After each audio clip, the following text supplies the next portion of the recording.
Приветствую вас, дорогие зрители! Сегодня на обзоре у нас исследовательский корабль 4-го размера от компании Drake, модели Corsair. Это четырехместное тяжело вооруженное судно, предназначенное для исследования средних рубежей космического пространства. Его строили специально с целью покрыть нужды пилотов, занимающихся исследованием в определенной области, и при этом иметь возможность дать сильный отпор при необходимости. На первый взгляд в этом никакой логики. Исследователь и тяжело вооруженный. Зачем и кого, казалось бы, ему опасаться далеко от дома? Но для этого есть свои причины, о которых я вам расскажу далее. Также хотел вас поблагодарить за отклик по поводу раздела «История». Я внимательно прочитал все ваши комментарии и сделал определенный вывод. Разумнее всего последовать совету некоторых из вас и сделать раздел «История» вариативным. Таким образом, я не буду строго привязан к нему и смогу быстрее делать обзоры. Если информация о корабле будет в пределах досягаемости, ее будет достаточно и мне не придется тратить несколько дней на поиски связующих мелочей по лору корабля, то истории быть. Если нет, то чаще всего будет раздел «Фактология», то есть повествование, которое не связано с лором напрямую, а лишь косвенно к нему относящееся. Также я хочу напомнить, что я худо-бедно начал вести свои ленты на Бусти и Патреоне. Там вы можете узнать о предстоящих видео, которые будут на канале, узнать что-то дополнительное по тому или иному кораблю и даже иногда принять участие в голосовании. Например, обложку для этого ролика выбрали для вас подписчики Бусти, за что им большое спасибо. В общем, чекайте. Не забывайте про лайк, комментарий под видео и в идеале подписку, если еще не. Приятного просмотра. А нет, стоп, еще одно. Я заметил, что многие зрители подумали, что в моей инфографике к видосам мелькает реклама блогеров. Это не так, объясняю. Вся разгадка кроется в одном слове в самом начале видео. Вот тут. Это английское слово owner, что переводится как владелец. Кстати, раньше оно было на русском. И вы можете заметить такую закономерность, что какой псевдоним написано в самом начале, тот и будет мелькать в инфографике далее по обзору. Означает это, что корабль, который вы видите на экране, был предоставлен на обзор этим человеком. Зачем вам знать владельца? Да не зачем, просто прикольно выглядит. А владельцу приятно, он все-таки потратил некоторое время, чтобы доставить корабль и отдать на обзор, абсолютно безвозмездно. Например, реклеймер я взорвал раза 3, случайно, конечно. И владельцу приходилось отрываться от своих дел, заходить в игру и ставить корабль на клейм, после чего ждать, а затем идти в кабину, открывать мне ворота и ждать, пока я отлечу от станции, или и вовсе быть внутри корабля. Так же было с Hull MC. В общем, думаю, вы поняли, нет тут рекламы, и за это мне никто не платит. Это как раз наоборот дань уважения пилоту, что дал корабль. Все, едем дальше.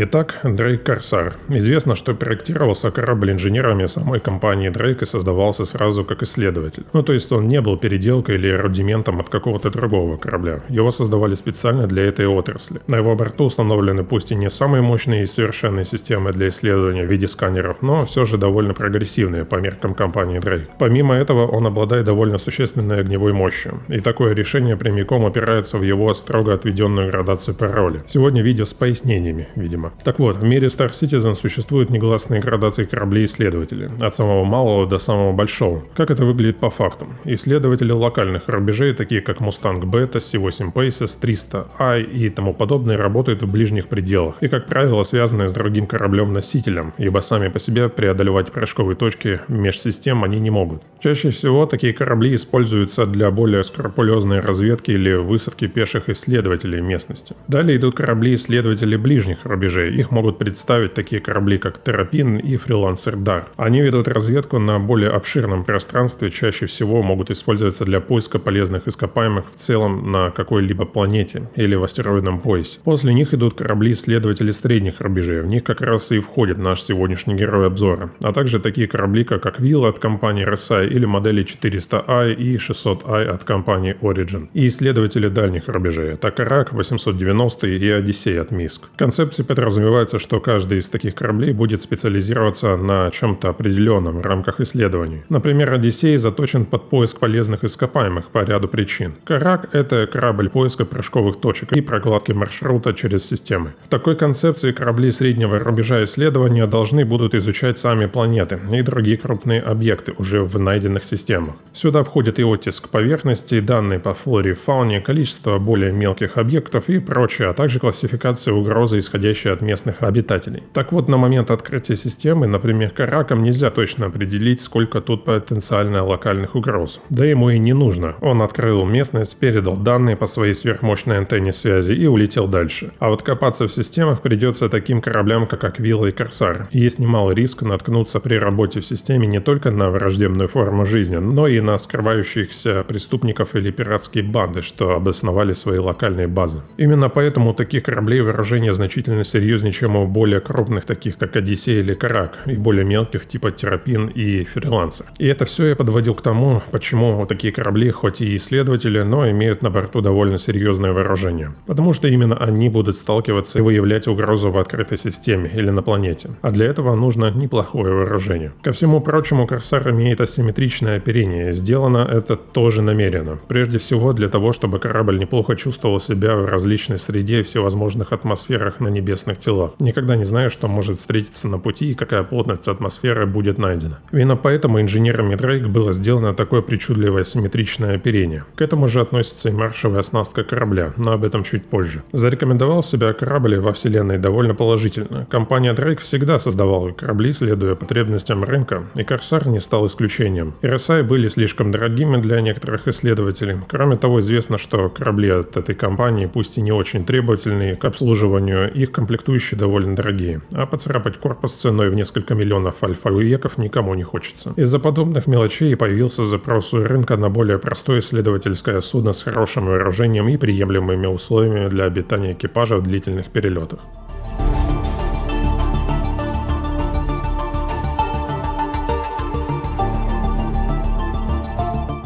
И так как уже было сказано, асимметричная форма оперения корабля создана специально. Все элементы крыльев складного типа. Но для начала разберем габариты. В разложенном виде в длину Корсар составляет 55 метров, в ширину 56 метров, а в высоту 11 метров. В сложном состоянии в высоту он становится 31 метр, а в ширину 27. Ил-86 помнят все. Так вот, Корсар по габаритам на 4 метра уступает земному предку по длине и на 7 метров больше Ила по размаху крыльев. Корпус Корсара двухслойный, несущая внешняя обшивка – это титан на укрепленном каркасе, а вторым слоем идет тонкая прослойка из лауренсия. Это, кстати, рядом стоящий элемент с резерфордием, также использующийся в обшивке кораблей Star Citizen. Собирается весь корпус по секционному типу. Это примерно так же, как собираются подводные лодки. На корпусе мы можем видеть стыки этих секций. В целом корпус Корсара довольно крепкий, но он не рассчитан на большое количество прямого баллистического урона и других перипетий внешней среды. Вся защита ложится на системы противодействия и щиты. Носовая часть Корсара представляет собой сдвоенную кабину, разделенную в горизонтальной плоскости на верхнюю часть, предназначенную для основного пилота, и нижнюю часть для второго пилота и оператора турели. В будущем в своей концепции основной пилот сможет делегировать пилотирование всем кораблем, а также курсовое вооружение второму пилоту при необходимости. Слева по борту от кабины находится заправочный рукав. Тут же видны 4 лазерных Кэнона 4 размера на гимбальном подвесе 5 размера от компании Bering модели M6A. Настоятельно рекомендую втыкать в эти слоты 5 размер стволов. Если хотите неприятно удивить противника, ставьте баллистические пушки Deadbolt с сопутствующими минусами по недостатку боеприпасов. От одного такого залпа разлетается даже Constellation. За основным курсовым вооружением разложились по 2 турели на каждый борт, вооруженные 2 лазерными репитерами от компании Klaus Werner серии CF-227 модели Badger. Слева по борту находится внешний люк шлюза, ведущего в отсек при подготовке. Еще одна особенность Корсара заключается в наличии под кормовым пространством множество датчиков отслеживания окружающей среды. Они нужны для более детального сканирования поверхности небесных тел, а также служат для мониторинга местности при посадке корабля. В концепцию также вложено несколько видов внешнего освещения под кораблем. На данный момент это не реализовано. Под правым крылом у корабля расположено 4 фермы креплений под ракеты. Максимальный размер креплений рассчитан под ракеты 4 размера по одной на каждый подвес. В стоковом варианте Корсар оснащен ракетами 3 размера модели Aristar от компании Firestorm Kinetics. Наведение у них по поперечному сечению, урон 2526 единиц, радиус поражения почти 5 метров, а максимальная дистанция захвата цели 10 тысяч метров. Слева по борту на оперении установлены 2 лазерных Кэнона 3 размера от Bering модели M5A. Тут же видны несколько антенн связи разного диапазона действия. Маршевая оснастка Корсара состоит из 6 независимых двигателей с одинаковой мощностью, но разной плотностью потока. Двигатели с самыми малыми расширителями являются является по совместительству двигателями системы ВТОЛ. Каждый развивает мощность в 2 с небольшим меганьютона и потребляет до 12,5 литров на меганьютон. Разгон корабля до максимальной скорости в 950 метров в секунду составляет 18,6 секунд, а до крейсерской, которая составляет 150 метров в секунду, за 2,94 секунды. Двигатели обратной тяги в количестве также 6 единиц оттормаживают корабль от максимальной скорости за 38 секунд, а от крейсерской за 5,33 секунды. Все остальные данные о двигателях реверса у вас на экране. И фиксированные маневровые двигатели первого размера развивают мощность в 0,708 меганьютон на усилие и потребляют до 3,125 литров на меганьютон. Всего их 28 штук. Вся двигательная оснастка корабля также создавалась с заделом на присутствие корабля в различной плотности атмосфер. В кормовой части на крыше корабля установлена дистанционная турель с 2 лазерными репитерами от Klaus Werner серии CF-227 модели Badger. Этой турелью управляет второй пилот. На крышу можно также попасть по внутреннему сквозному лифту. Зачем это нужно, не совсем понятно, возможно, просто для обзорной точки. Под грузовой аппарелью находится заправочный узел. Self-destruct Корсара составляет 45 секунд, радиус поражения 80 метров.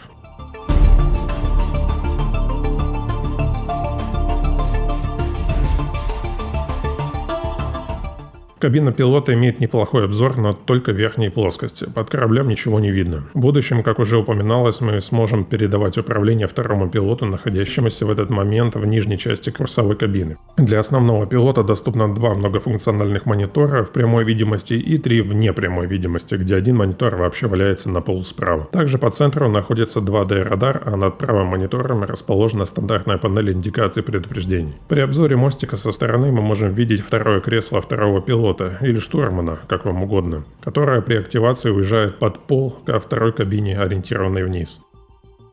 Весь корабль оборудован кнопочными панелями управления дверьми и освещением в каждом отсеке. На некоторых из них есть функция блокировки двери. На будущем, как нам показали на CitizenCon, инженер будет иметь возможность заблокировать определенные отсеки самостоятельно. В таком случае разблокировать двери вручную не представляется возможным. На мостике есть отдельная каюта капитана судна с кроватью и небольшим шкафчиком под различные нужды. За мостиком находится узкое помещение, предоставляющее доступ к 2 обитаемым турелям справа и слева по борту. Далее расположилась основная жилая зона, в центре которой находится небольшой стол для брифинга и приема пищи. Тут же рядом есть миниатюрная кухня, а над столом несколько на данный момент недействующих экранов. Дверь слева в углу этой зоны ведет в душевую, совмещенную с санузлом. Вдоль прохода этого отсека расположилось 3 каюты для членов экипажа. Одни точно такие же, как и у капитана, никаких изысков. Есть кровать и отдельный шкафчик под личные вещи. Ничего особенного, хотя, как по мне, очень уютно. За жилым отсеком находится инженерная зона с нишами под компоненты корабля. Тут же находится отдельная инженерная панель, которая в скором времени приобретет свой функционал. Его нам показали на CitizenCon. Если кто не видел выжимку новостей с этого события, советую посмотреть. Подсказка справа в углу экрана.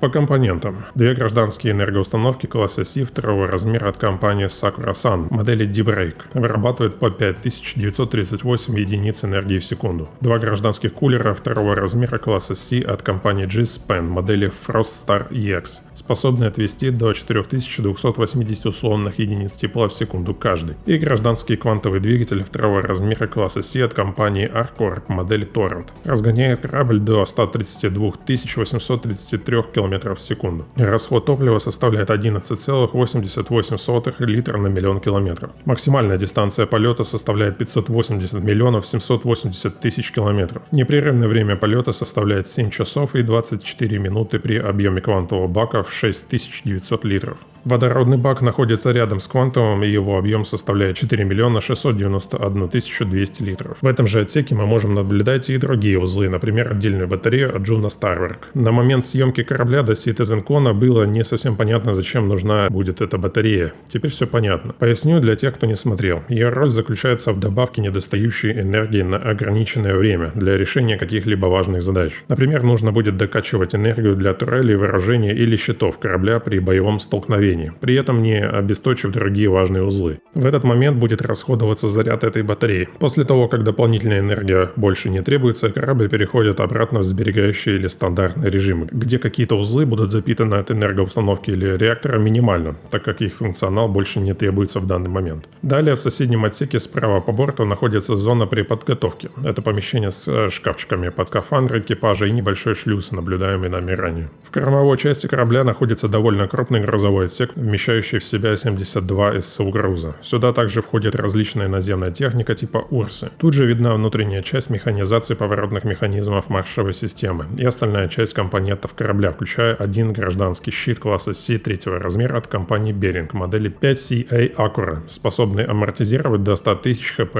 Полный надув занимает 83,3 секунды при скорости в 1200 хп в секунду.